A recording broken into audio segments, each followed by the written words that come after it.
हैं तुम वहां निवास करो।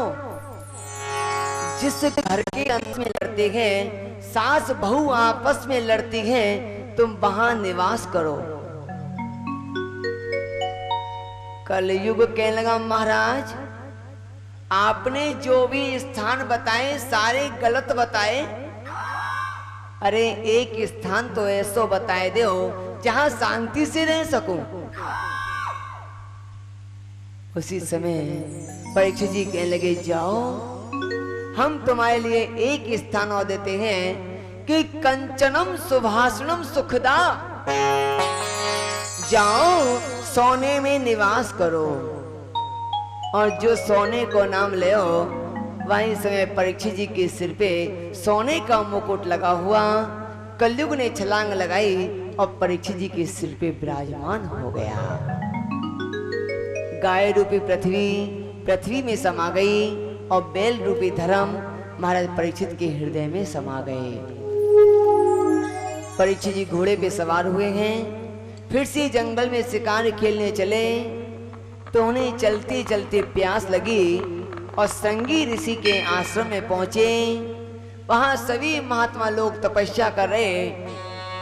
परीक्षित ने देखा कि अरे आज मैं दिल्ली को राजा पहली बार संतों के आश्रम में पानी पीने आया और मुझे देख करके तपस्या कर रहे हैं।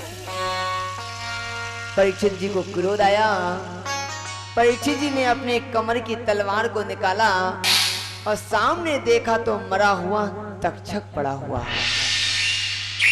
परीक्षित जी ने तक्षक सर्प को उठाया, तलवार की नोक पे लिया और श्रृंगी ऋषि के गले में डाल दिया।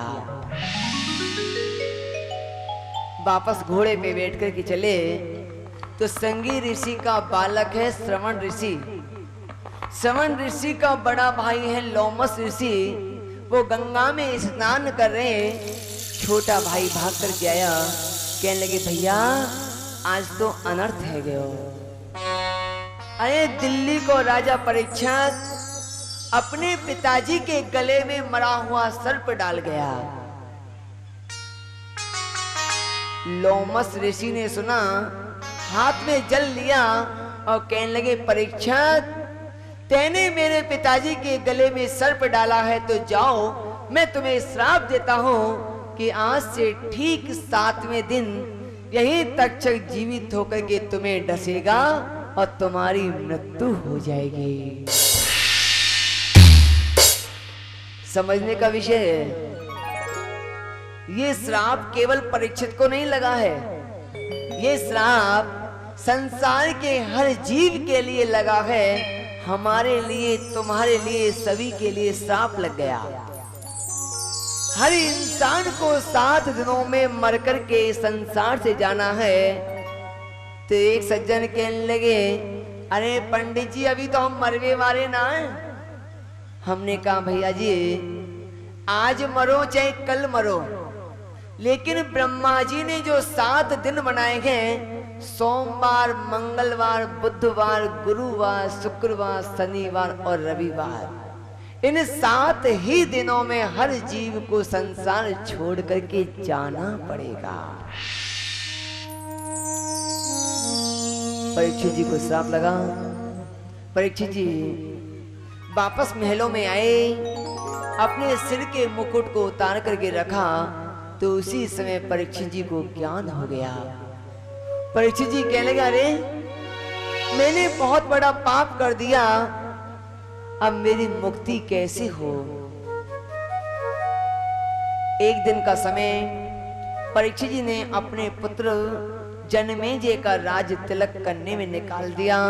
अर्थात जो हम एक दिन कलश यात्रा निकालते हैं, भगवान की कथा का महत्व सुनते हैं, ये एक दिन हमारा राज तिलक में निकल जाता है। इसके पश्चात परीक्षित महलों को छोड़ करके हर हर गंगा के किनारे अनशन लेकर के बैठे। सभी संत महात्मा मुक्ति का उपाय निकालने चले, लेकिन किसी से भी मुक्ति का उपाय नहीं निकला। सभी संत मुक्ति का उपाय बता रहे हैं, अंत समय आया तो उसी समय सुखदेव जी महाराज का पद अर्पण हुआ। सुखदेव जी महाराज कहने लगे, अरे भैयाओं कैसी भीड़ लगी है। सभी महात्मा लोग कहने लगे कि प्रभु